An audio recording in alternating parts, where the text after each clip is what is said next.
Hey guys, it's Miss Costas again. So as I said before, we're going to be reading the poem The Hollow, written by Kelly Deschler.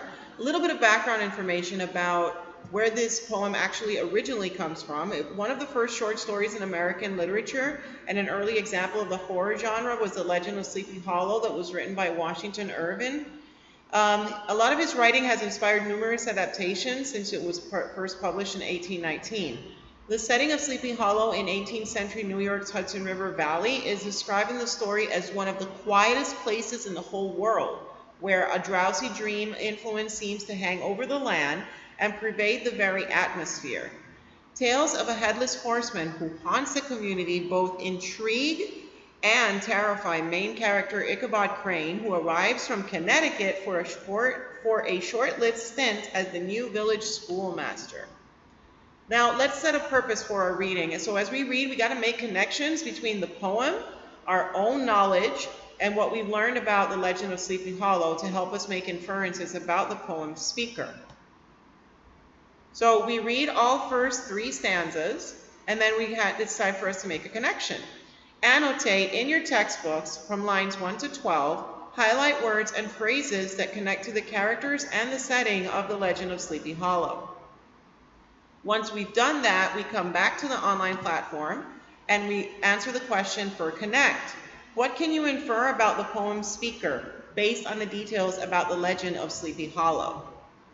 Once we've done that, we come to the third stanza. No, wait, hold on. Sorry, the fourth stanza, and hold on, guys. Sorry, a little lost here. Okay, this is where we should be. All right, sorry.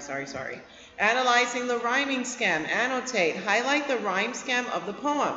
Once we've done that, we come back to the platform and it's time to answer the analyze question. Read several stanzas or the whole poem out loud. How does the regular pattern of rhyme affect you as a reader and as a listener? And we type in our answer. Then we come to the next stanza, and again, it's time to make a connection. We're going to annotate in the textbook by underlining what the speaker tells herself. Once we've done that, we come back to the platform and we go to the describe question, which says, when have you ever told yourself something similar? What was your motivation for it? We type in our answer, and that brings us to the end of the poem. Now, once we're done with that, we check our understanding. You guys remember how to do that. You pick an answer, then you check to see if it's correct. You do that 3 times because it's 3 different questions. Then we come to analyze the text. You type in your answer, and once you guys are done, remember to click the little check up here in the corner. Now, what I wanted to get to was the research assignment. Research the legend of Sleepy Hollow to help you make additional connections between the story and the poem. Use the chart to note details about the story and the connections you make to the poem. Here's a research tip. When you research works that have been adapted to many versions, include the full title and author name in your search to locate information about the original version. So you guys would actually have to write The Legend of Sleepy Hollow by Washington Irving, so you don't make a mistake like that. So you guys can fill out this chart in your textbooks, or you can come up with a Word document or a Google slide presentation. Now, to extend that a little bit, find examples of illustrations of the legend of Sleepy Hollow. We're going to share that with the entire class. We're also going to discuss the possible illustrations that may be a good fit for the poem, The Hollow. And then we got to give support to those opinions with a lot of details from the poem. So that's one of the things you guys are going to be doing for The Hollow. Now, I thought it would be good if we went into a little bit again about what figurative language is, because remember that in poetry there's a lot of figurative language, so let's just do a quick recap of that. Remember to pause anytime you want to take notes.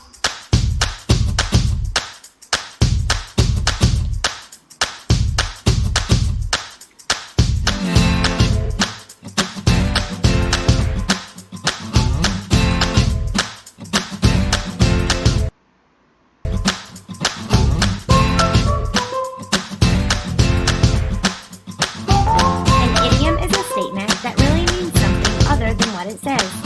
Don't take it literally.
So I hope this video helped you guys out to understand a little bit more about figurative language.